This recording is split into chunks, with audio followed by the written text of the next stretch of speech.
อ๋อเด้อถือว่างามหลายพี่น้องเอ้ยเนาะอันนี้เทสิเฮ็ดหยังนี่ต้นไหนต้นไหนโอ้ไม่เยอะเนาะโบกบ่อ๋อ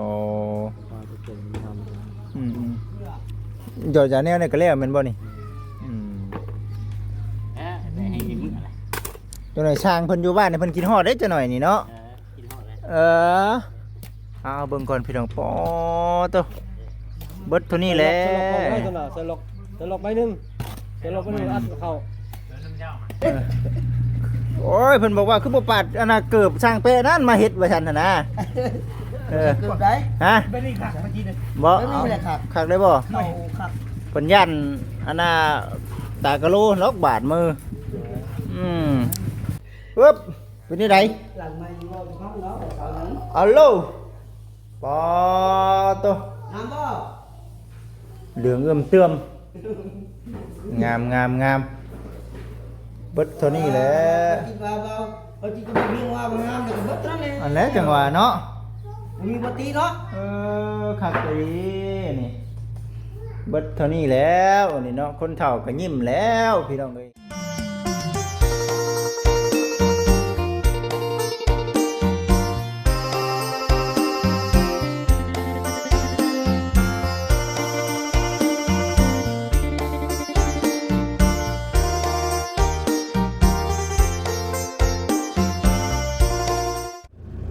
พี่น้องเอ้ย สวยงามเนาะสำเร็จแล้วพี่น้องบาทนี้เป็นจานดันเป็นที่ทางสังเกี้ยวเป็นพากันมาเห็ดเอาพี่น้องเด้อกลับทักทายสบายดีเบิดสุขสู่คนพ่อกับบอจิตคือเก่าพอดีว่าเมื่อนี้นะทั้งบอจิตมาหับกับทางสังเกี้ยวพร้อมด้วยกับทางทีมงานพี่น้องเอ้ยเนาะพอดีว่าทางสร้างเพิ่นสิได้มือเด้อพี่น้องเอ้ยพอดีว่าสิได้กลับแล้วเพิ่นบอกว่าพุ่นและบัดนี้ก็ได้จนถ้ามีงานเพิ่มเติมขึ้นอีกพุ่นแหละพี่น้องเนาะทางสิได้มาใหม่มื้อนี้ทางบ่จิตก็ถือว่าสิถ่ายคลิปให้กับ FC ได้เบิ่งถือว่าโอ้ดีใจเนาะดีใจหลายพี่น้องเนาะเฮือนซันดันเป็นสำเร็จได้บัดนี้ก็บ่ไปนำเบิ่งไปนำพี่น้องเอ้ยสุดยอดเนาะภาษาพี่น้องเด้อเนาะหาว่าหลายแล้วก็เดี๋ยวสิพา FC ไปเบิ่งไปชมน้ำกันพี่น้องเอ้ยนี่ละพี่น้องเอ้ยเนาะถือว่าได้ขึ้นมาเป็นที่เข้มห้อยแล้วเมื่อนี้ก็กับรถคู่ใจพี่น้องเอ้ยเนาะมาหับกับทางสังแก้วสิได้เมื่อดีบ่มื้อนี้เมื่อแท้บ่รถมาต้องได้เมื่อเนาะเอาสบายดีเอาแล้วบาทนี้ก็ได้เป็นจังไดคือว่าเมื่อเบิดแล้วเฮ็ดแล้วโจเลยติโจแล้วผมว่าพอดีแล้วหลังนี่ไปเฮ็ดงานบ่จิตผู้สาธุเนาะยังบ่ทันมีเทื่อเด้อพี่น้องเด้อทางบ่จิตที่ว่าในเรื่องการงานเด้อคันว่ามีสิไปแล้วบ่นี่ไปเลยเนาะมีตอนนี้ก็เอาเครื่องไปลงวันเมื่อไปเลยเนาะพี่น้องเลยเนาะจนแบบว่าย้ำให้ย้ำหน้าก็บ่ต้องหยุดพี่น้องเลยเนาะจะพ่ออยู่เนาะน้องคือทองจะพ่ออยู่แบบนั้นเนาะจังบ่ได้ดำนาจังให้ผ้าไม้ควรไม้เพิ่นเฮ็ดซะพี่น้องเลยเนาะจังไดยังอันใดสิยังบ่ทันได้แล้วนี่ยังติดยาแนวบ่ว่าดอกเคย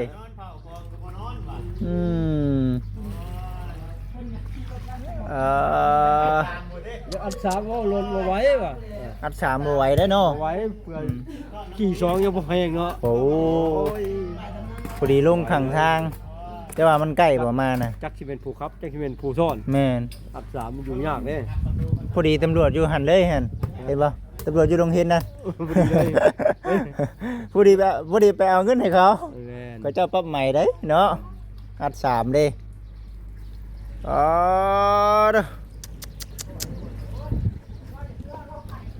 ถือว่างามหลายพี่น้องเลยเนาะอันนี้เทสิเฮ็ดยังนี่ต้นไหนโอ้ไม่เยอะเนาะโบกบ่โอ้ หยอดยาแนวนี่ก็แล้วแม่นบ่นี่อืม ได้ให้ยืมอะไร จังหน่อยช่างเพิ่นอยู่บ้านนี่เพิ่นกินฮอดได้จังหน่อยนี่เนาะ กินหอดแล้ว เออเอาเบิ่งก่อนพี่น้องปอโตเบิดเท่านี้แหละ สลบก่อนได้ตลาดสลบใบหนึงสลบใบหนึงอัดเข้า เอาดีๆได้ สลบ เนาะ ก่อนสลบก่อน ใส่ล็อกก่อนจังอัดตัวนี้ อัดเบิ่งก่อนนี่ อ๋อ เดี๋ยวอัดบ่เข้าก็มีวิธีแก้อยู่ เบิ่งไปพี่น้องอันนี้ยังหยอดยาแนวคือกันบ่ยังสิหยอดคือกันอยู่เนาะอืม บอกเลยจะบอกทุกคน งามแล้วนี่เนาะเพิ่นใส่ขอบสีขาวเนาะขึ้นคือกันเนาะขึ้นได้นี่เอ่อ ขาดอย่างเดียว ขัดนั่นนะ 4 บานประตู อืม มาเดี๋ยวมาลมหนาแล้วจะมีงบกับค่าจังทายเป็น คันว่าบ่มีกะครอบครัวเพิ่นหาได้หามีเพิ่นท้าเนาะ เลย อืม แต่4 บานประตูเข้าก็ แจ่มเลย ช่วยรู้เลย น้ำเจ้ายัง เอ เก็บ อ เรียบร้อยแล้วได้เข้าใช่ไหมครับ บ่ทันได้เข้าถ่ายครับมื้อนี้เพิ่นว่า เออเบิ่งไปพี่น้องกันเนาะเฮือนงามอืมงามเนาะผู้ดีงามนี่แบบนี้พี่น้องเอ้ย เก็บปลูกไว้ เอาแบบนี้ซะติเออเด้อเบิ่งได้ก็งามอีดีได้พี่น้องเอ้ยเนาะงาม เก็บปลูกไว้สมมุติว่ามีส่วนการเฮ็ดนะเอางบบ่หลายไปได้แล้วเอาสำนี้ ว่าอยู่ได้เนาะ สำนี้พอดีงาม แต่ว่า เป็นการช่วยเหลือ แม่นก็สิแบบบ่เบิดหลายบ่ซำนั่นปานใดเนาะบ่คิดว่าทำนี่ก็โอเคพี่น้องเอ้ยเนาะทำนี่ก็โอเคสำหรับครอบครัวหนึงเนาะ กลัวคนบ่หลายปานใด ครอ เนาะ บครัวคนโบราณปันใดก็เฮ็ดไป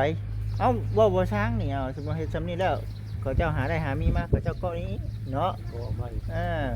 อันนี้จะเป็นเพนว่าพอเวียงเพิ่นว่าจะเพาะอยู่แต่ว่าเหมือนตัวนี้ เบิ่งไป มันมี เนาะเบิ่งไปมีเงินมีคำมีเงิน ก่อน มีคำพอดีได้แหละ ก็ว่าก็งามแล้ว อืมบ่พอดีงามซำนี้น่ะบ่ได้ว่าน้อยบ่ได้ว่าใหญ่นะพี่น้องเอ้ยอันนี้คือแยงอยู่ข้างนอกก่อนพี่น้องเนาะคุยกันก่อนนั่นแหละคือว่าว่ามันจะขึ้นน้ำ4กิโลตัวนี้ เนาะ 4กิโลลาย สีตากะโล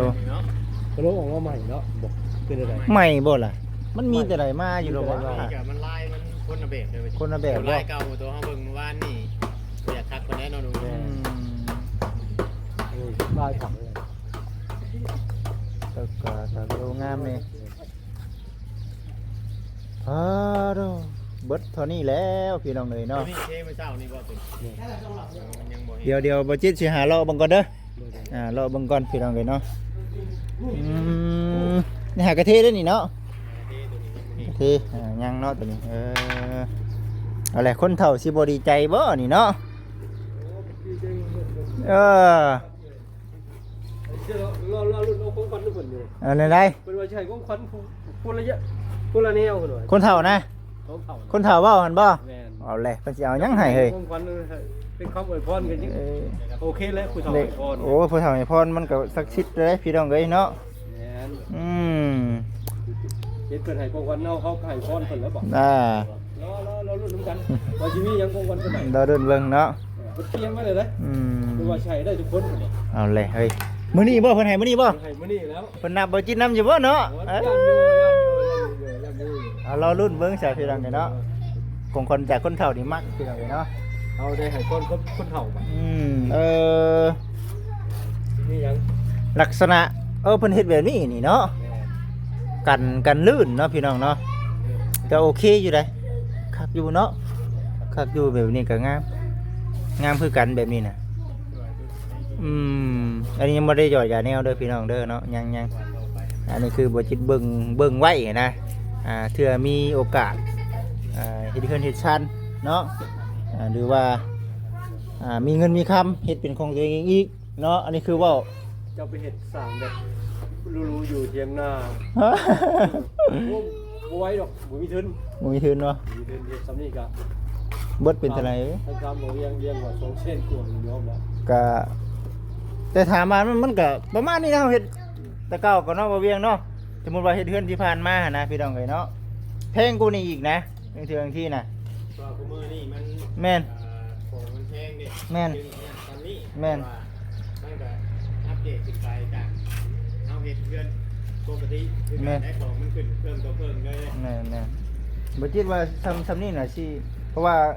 บ่ขออนุญาตนำใหญ่กูนี่ก็เคยเฮ็ดมาแล้วนะพี่น้องแล้วก็งบประมาณมันแพงกูนี่อีกว่าซั่นนะแต่ว่าเฮ็ดซ้ำนี่ก็คือสิแบบว่า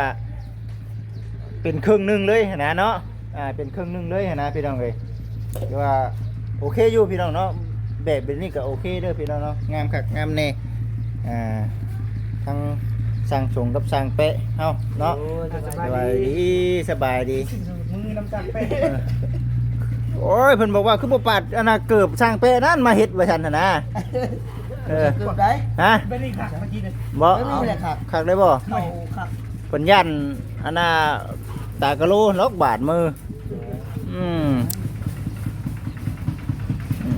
เฮ็ดไปพาลูกพาหลานเฮ็ดไปทุกที่แล้วบัดนี้สร้างเป๊ะบัดนี้ว่า มันบ่เปลืองอีก บ่เบิ่งอีกบ่ หลาย อืมเดี๋ยวสิอันน่ะบ่มีเกือบถือบ่เดี๋ยวสิบ่มีเกือบถือเนาะ บ่มี ปาดเกือบไว้ นั่นก็แล้วแล้ โอ้ วผู้เดียวนะผู้นี้มามีเกือบขาดนี่มามีสองขาดจุกขาด ถือว่าสวยงามพี่น้องเนาะสวยงาม เอาไปงานเอา หยอดบ่แล้วนี่เนาะยังแต่ค่านี้ลงมาบ่ ด้วย อ๋อ แล้วล่ะ สิแล้วแล้วพี่น้องเอ้ยเนาะว่าสิให้ช่างเป๊ะนะย่างเมื่อเนาะโอ้ย บัดนี้ก็สิปานนั้นบ่ โยถ่าจนเท่าขึ้นเฮือนพุ่นนะเนาะ เราบ่ยอมยังอย่างเราจะอักษรมันก่อยบ่ ว่าแต่ว่านี่แล้วว่าเล่าเป็นเพื่อนแรกอย่างเงี้ย อืม ว่าบ่ได้คุยบ่รู้ว่าจะเมื่อยเอง เว้าคือว่ากินฮอดลูกกินฮอดเมียอยู่บ้านนี่อยู่ก็อยู่ว่ะ อยู่เมื่อยเวียกแล้ว โอ้ย อยู่มันบ่มีเวียกหรืออยู่บ่เป็นบ่ โอ้ไม่ได้เวียกนี้อึดอัด อึดหัดเด้ปกติเลยพี่น้อง แล้วก็เงินน้องลาจำนำ ย่า ซ เพิ่น อยเพิ่น มอบให้ ล้านบาท เขาบ่ต้องห่วง เขาบ่ต้องห่วงเขาน่ะให้อันน่ะผ้าไม้ขวนไม้เขาเจ้าเฮ็ดโย เออ กูเทื่อไผอยู่บ่ได้ก็เฮ็ดได้ซั่น บ่าดอกติ ปีเดียวนึงก็เฮ็ดหนักเฮ็ดติ โย เราจะลองพกเกินแห้งบ่ เออ วายมือจริงแล้วเนาะ ผ่านปีนี้ก็ถือว่าผ่านเลย อ๋อปัดก็ปัดใส่ช่างเป๊ะนี่เนาะเออ มันก็ใกล้กันบ่ได้นะ อืม ใกล้ๆกันนี่แหละ ตากะโลงามเด้อพี่น้องเนาะเห็นบ่งามงามบ่ งาม จะอื่นสิหยัง ข่อยก็ว่าอยู่เนาะ อยู่ให้ทำจับไปไร สีลายๆสีลายๆแล้วนี่อยู่ผู้มักขี้หินพี่น้องนี่เนาะมันสิแบบว่าโมเมนต์ลื่นเลยพี่น้องเลยเนาะมันสิแบบว่าธรรมดาพี่น้องเลยเนาะเพิ่นก็สิมีอันน่ะ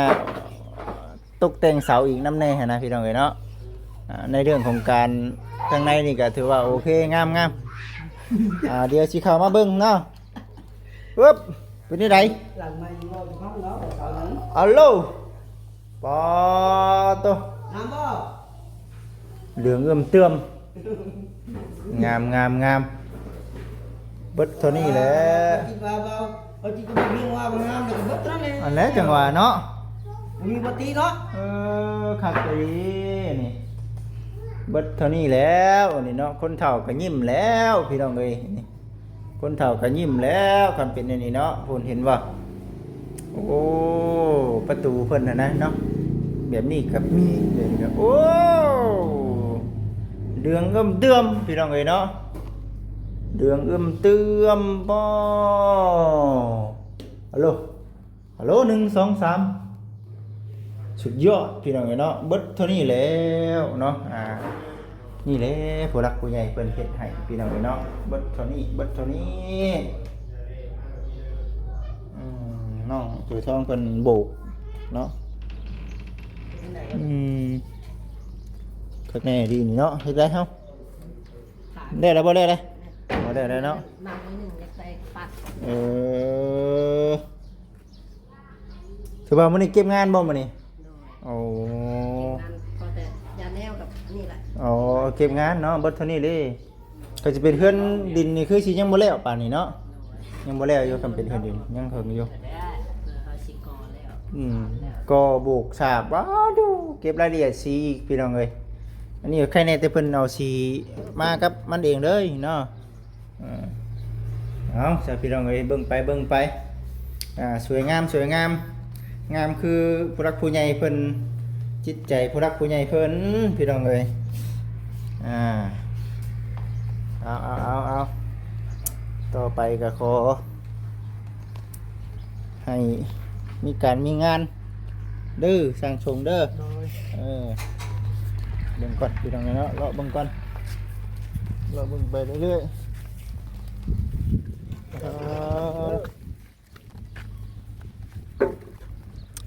งามพี่น้องเอ้ยเนาะเบิดเท่านี้พี่น้องเอ้ยหาบนตี้ก่อนเด้อสังเปะหาเลาะบนตี้ก่อนว่ะ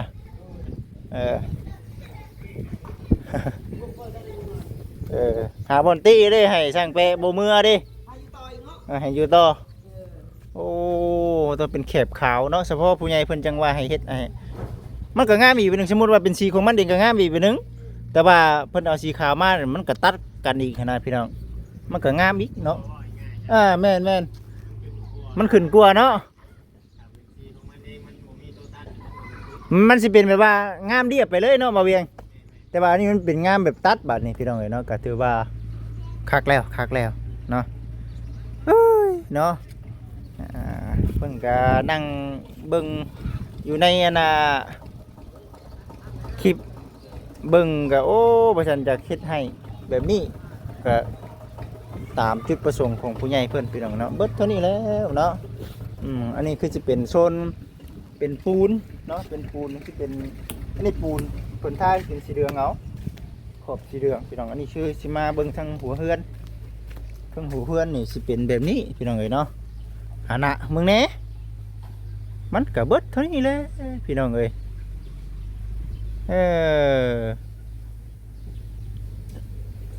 โอเคงามคักกับอันน่ะท่อน้ำห้องอาบนี่เป็นเป่งออกมานี้พี่น้องเนาะเป่งมานี่ไหลไปเลยเนาะไหลไปเลยตะกี้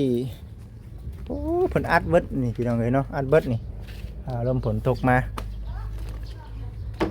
สวยงามเป็นสีขาวขอบขาวสร้างเป็นเห็ดอุ้ยเนียนกิ๊บพี่น้องเอ้ยเนาะคักแน่เก็บงานแล้วสร้างเอ้ยขี้ฮอดสร้างแก้วแล้วบัดนี้เนาะ จักแล้วว่าดำนา โอ้ยว่าไปนี่ค่อยดีใจดิสร้างเป๊ะอันนะไปยังไงแล้วสร้างเป๊ะเอ้ย เราเว่จักโชงคืนวะเนาะ ไปจักชมขึ้น จัดไป มือบ้านแล้วเลย สัตว์กุกเมื่อบ้านเลยเนาะ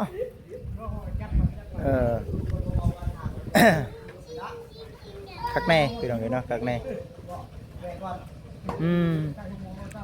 เอาเบิ่งไปสังเกตไว้แต่ว่าในเรื่องการงานนี่เฮายังบ่ทันแน่ชัดบ่ว่าสิเป็นจังหรือว่าจังได๋ ของน้องหลัก ห้องน้ำ ของน้ำอันนั้นนี่น้อยของน้องหลัก อยู่ไส มีบรรยากาศเห็น อ๋อนั่นบ่ ของน้องตรงเลย สิพากันไปเฮ็ดอยู่พุ่น ของน้ำบุญดอกของนั่นซ้ำเลยเพื่อนน้องเตะ แต่ทางบ่เวียงเพิ่นมีงานเพิ่มเติมบ่ได้ว่าจังได๋เพิ่นบอกแล้วยังบ่ทันมีเนาะ จะมีข้าวซื้อ ข้าวยังบ่ทันได้ว่ามั่นใจเนาะ ว่ามีกระทำเป็นข้าวตามเบิ้ง แต่ว่าเฮาเป็นช่างแหละเฮาบ่ปฏิเสธเนาะเฮ็ดเลยเบิดพี่น้องบ่ปฏิเสธงานแบบไรกับแบบนั้นมีแต่ว่าฝาก FC เนาะค่อยเบิ่งค่อยชมต่อไปพี่น้องเอ้ยเนาะมีแต่ว่าทางบ่ติดก็สิอัปเดตนี่ครับผมให้พี่น้อง FC เบิ่งไปเรื่อยๆการงานอยู่ไสก็ได้แล้วก็ฝากทางผู้รักผู้ใหญ่เพิ่นพิจารณาในเรื่องของทาง ครอบครัวเนาะผู้ที่ทุกข์ยากพี่น้องเอ้ยเนาะในเรื่องการช่วยเพิ่นนี่แหละพี่น้องเอ้ยเอาดีใจนํเนาะทั้งพอสะสมบ่เห็นบ่พอสะสมเนาะ สูง ฮะ สูง สมบ่ โสม สมแล้วว่า สมเลย ภาษาสม สูง เอาดีใจน้ำฉันเนาะป้าตัวสวยงามเมื่อทีนี้แล้วแต่ว่าสีนี่พอแล้วสีท่าพอแล้วเนาะ เลย อ่า บริเมิดเลย พอดีเบิดเนาะ บริเมิด ได้เรื่องพี่น้องเลยเนาะคักอยู่ได้สำนี้ก็ได้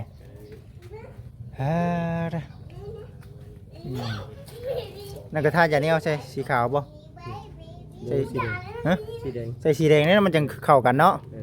คำว่าใส่สีขาวเพราะเฮงตัดกันเนาะยังมีอยู่หรอวะลองเบิ้งพี่น้องเอ้ยแล้วมื้อนี้แหละตอนนั้น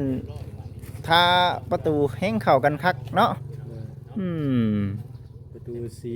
เบเยอร์ใส่เนาะ สี สี เบเยอร์ แดงไม่ไว้ สีเยอะ ยอดเลย ชุดยอด มีโอกาสได้มาเฮ็ดกระเทิบรถ ทายให้เรา ทายเพิ่น คนเฒ่านะเอ้ยสำนี้ก็พอแล้วงามแล้วว่าฉันนะคนเฒ่านะ ดีใจอยู่หุ่มอยู่ เบิดตัวนี้แหละพี่น้องเอ้ยเนาะผู้รักผู้ใหญ่เพิ่นก็พูดว่าไอ้ดีพี่น้องเอ้ยบ่มีบนสิย่องแล้วบาดมีแต่หลังว่าหลังแรกในหมู่บ้านเนาะ ย่องหลาย หมู่บ้านเลย อ๋อพระเจ้าเนี่ยเบิ่งรถจุดที่ต่ำก่อน ถือว่าสุดยอดเลย งาม ว่าใดก็งามอยู่พี่น้องเอ้ยคืองามแท้ว่าซั่นบ้านนี้เป็นหลังแรกเด้อนี่เนาะ หลังแรกแล้ว คนจนสะอ่อนพี่น้องเอ้ยเนาะจังว่าจิตใจดีผู้ใหญ่ จะเห็นหลังแรกหมู่นี่ เฮ็ดโยเกิดปูน เอาแบบนี้เด้อติหน่อยสิว่าเอาแบบเล่านี่ ทีนี้เป็นตัวอย่างแล้วป่ะ เอาดีเด้ ใครเห็นก็เอาแบบนี้แหละ คือสิบ่เปลืองติบ่เปลืองปานใดบ่ซั่นเอามาใส่เลยพดเท่านี้พี่น้องเอ้ยสร้างใช้ เพื่อนปูนไปนี่ห่วยมันรักสามเลยแหละคำว่า แม่ ปูนนี่รักสาม อันนี้ช่องปลายบ่เวียง200,000ปลายพี่น้องเนาะเฮ็ดเฮือนนี่บ่ธรรมดาบัดนี้มีเงินมีคำติดพี่น้องเพดานคือเว้าคือเฮาดอกว่าติดพี่น้องเพดานก็แพงขึ้นไปอีกเด้อนี่พี่น้องเอ้ยเนาะ 3เซนกว่าๆนี่ แม่น เนาะ แม่นเฮาตกแต่งบัดนี้เนาะ 3เซนนี่เพดาน อันนี้คือเฮาเว้า เพดานอันนั้นเนาะเพดานเบ็ดอันนั่นน่ะเพดานสามเหลี่ยมเฮ็ดโค้งเลย โอ้ยมันเบิด ไฟปุ้มๆดอกไฟอันเนาะ แม่น ดอกไฟหลายสีโอ้ย แม่นเบิดเท่านั้นพี่น้องเอ้ยนี่แหละเพิ่นจังว่าไก่งามย้อนคนงามย้อนแต่งพี่น้องเอ้ยเฮือนชานลั่นเป็นน่ะเลวอยู่ก็ว่าบ่แต่งมันก็เป็นอีกแบบนึงเนาะบัดแต่งเข้าไปแล้วปื้อสุดยอดพี่น้องเอ้ยโดย